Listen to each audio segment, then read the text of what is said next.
ម៉ាក់អើយម៉ាក់ថ្ងៃនេះនៅសាលាមានគេវាយកូន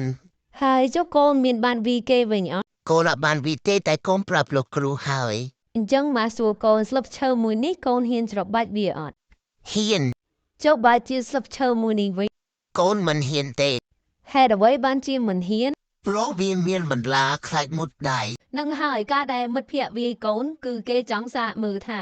តើកូនហ៊ានតដៃវិញឬអត់បើកូនមិនតដៃទេវាដូចជាស្លឹកឈើមួយនឹងអញ្ចឹងច្របាច់ទៅវាមិនអីលើក្រោយគេនឹងអាចមកធ្វើបាបកូនទៀតប៉ុន្តែបើកូនធ្វើខ្លួនដោយស្លឹកមានបន្លានេះឲ្យគេដឹងថាទង្វើគេវាប៉ះពាល់ដល់កូននឹងអាចធ្វើឲ្យគេឈឺចាប់ដែរនោះកូនសាកគិតមើលតើលើក្រោយគេហ៊ានវាយកូនទៀតទេលើក្រោយគេនឹងមិនហ៊ានវាយកូនទៀតទេចុះបើលើក្រោយមានគេមកវាយកូនតើកូនធ្វើយ៉ាងម៉េចដែរកូនត្រូវតដៃវិញសិនរួចចាំទៅប្រាប់លោកគ្រូតាមក្រោយត្រឹមត្រូវហើយកូនទោះបីជាលោកគ្រូស្ដីឲ្យក៏កូនកុំខ្លាចអីលោកគ្រូស្ដីឲ្យគឺដើម្បីរក្សាវិន័យប៉ុន្តែម៉ាក់មិនចង់ឃើញកូនត្រូវគេធ្វើបាបព្រោះតែខ្លាចលោកគ្រូស្ដីបន្ទោសនោះទេអ្វីដែលម៉ាក់ចង់ប្រាប់កូនគឺយើងមិនត្រូវបង្កបញ្ហាដាក់ទេមុនទេប៉ុន្តែយើងដាច់ខាត